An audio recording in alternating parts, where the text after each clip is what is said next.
안녕하세요, 고들입니다. 오늘의 주제는 연애를 하면서 조금이라도 더 오래 만나고 싶다면 이런 행동은 하지 마세요 라는 주제로 제가 이야기를 한번 해볼 거거든요. 여러분들은 연애를 하다가 갑자기 상대방이 처음과 다른 모습, 그러니까 처음에는 나를 많이 사랑하고 좋아했던 것 같은데 어느 순간부터는 나를 조금 싫어하는 느낌을 받아본 적 다들 있으시죠? 그럴 때 보면 사실은 정확히 상대방이 어떤 부분 때문에 나에 대한 마음이 식었는지를 알기 어려워요. 왜냐하면 그 사람 마음은 그 사람만이 알기 때문인 거거든요. 그 사람이 나한테 이야기를 해주지 않는 이상 정확하게 모른다는 거예요. 그래서 오늘은 그 많은 이유들 중에서 딱 한 가지를 제가 이야기를 해볼 거거든요. 지금부터 제가 하는 이야기는 어쩌면 연애를 하면서 상대방이 이런 나의 모습을 싫어할 수도 있겠구나 라는 생각을 잘 하지 못하는 부분일 수도 있어요. 그게 뭐냐면 연애를 하다가 보면 회사에 대한 불만을 이야기를 많이 하잖아요. 여기서 회사에 대한 불만이라는 거는 직장 상사가 될 수도 있고 아니면 월급이 너무 작다, 일이 힘들다, 어쨌든 회사에서 일어나는 모든 부정적인 이야기들을 포함을 하는 거거든요. 물론 이것 외에도 제가 하는 이야기와 비슷한 사항이면 사실 다 해당된다고 보시면 됩니다. 예를 들어서 이런 거거든요. 오늘 회사 직장 상사한테 개 털렸어. 그래서 너무 짜증나. 오늘 일이 너무 힘들어. 내일도 힘들 것 같아.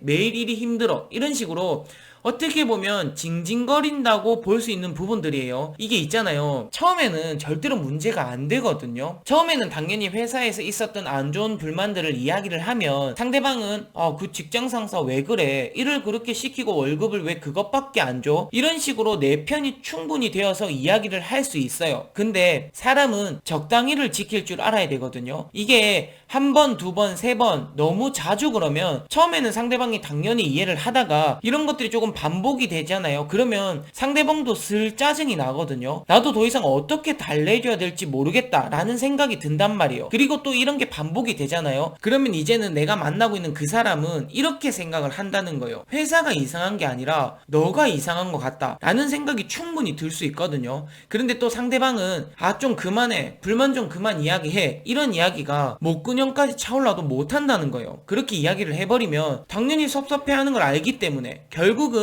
사람은 있잖아요. 참다 보면 싸우고 참다 보면 마음이 식고 변해가기 마련이거든요. 물론 당연히 힘들 때는 옆 사람한테 기대는 게 당연해요. 이게 잘못됐다는 이야기를 하고 있는 게 아닙니다. 하지만 적당히 잘 조절해서 하시라는 거거든요. 그 이야기를 들어주는 상대방도 사람이기 때문에 사람은 어쩔 수 없이 부정적인 이야기를 계속 듣다가 보면 그 부정으로 인해서 내 감정은 스트레스로 바뀔 수밖에 없어요. 오죽하면 이런 이야기가 있잖아요. 긍정적인 생각을 하고 긍정적인 사람들과 어울려라 라는 이야기가 있단 말이에요. 그런 거랑 똑같습니다. 그러니까 오늘 저의 내용을 정리를 하자면 불만을 표현하는 건 절대 잘못된 게 아니다. 하지만 그 정도가 지나치게 되면 문제가 된다. 이겁니다. 무슨 말인지 아시겠죠? 오늘 제 이야기는 여기가 끝입니다. 이 이야기도 도움이 많이 되었으면 좋겠고요. 저는 다음에 또 다른 이야기를 가지고 찾아뵙도록 하겠습니다. 안녕히 계세요.